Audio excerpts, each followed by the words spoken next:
حکمتیار وایي اسلام د بیان ازادۍ او د نظر اختلاف حق ورکړی. پر امیرالمؤمنین هم نیوکه کیدلی شي.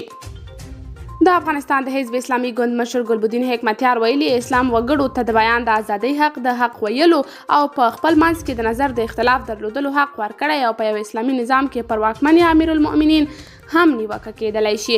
نوموړي دا څرګندونې د جمعې پر ورځ کابل کې د جمعې د لمانځه په خطبه کې کړي دي. د نوموړي له دې څرګندونو څو ساعته وړاندې د طالبانو مشر ملا هیبت الله اخوند هم کابل کې د دیني عالمانو رابلل شوې لویې غونډې ته وینا کړې وه. ګلبدین حکمتیار د غونډې ته په اشارې وویل طالبانو باید دې ناستې ته یوه واضحه اجنډا ټاکلې وای او معلومه وای چې پر څه بحث کیږي.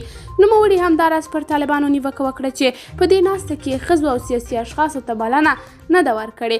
ښاغلي حکمتیار د خپلې اوږدې وینا پر مهال بیا د قرآن شریف د آیاتونو او حدیثو حواله ورکوله او په ټوله کې استدلال دا و چې د طالبانو حکومت باید د نیوکو او مخالفتونو د زغملو حوصله ولري.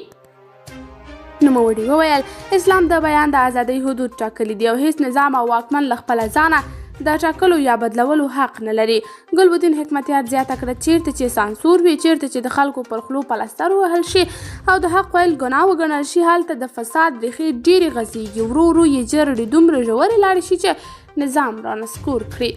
قدرمنو لیدونکو تاسو د دې موضوع په هکله څه نظر لرئ؟ کمنټ کې شریک او چینل سبسکرایب کړئ.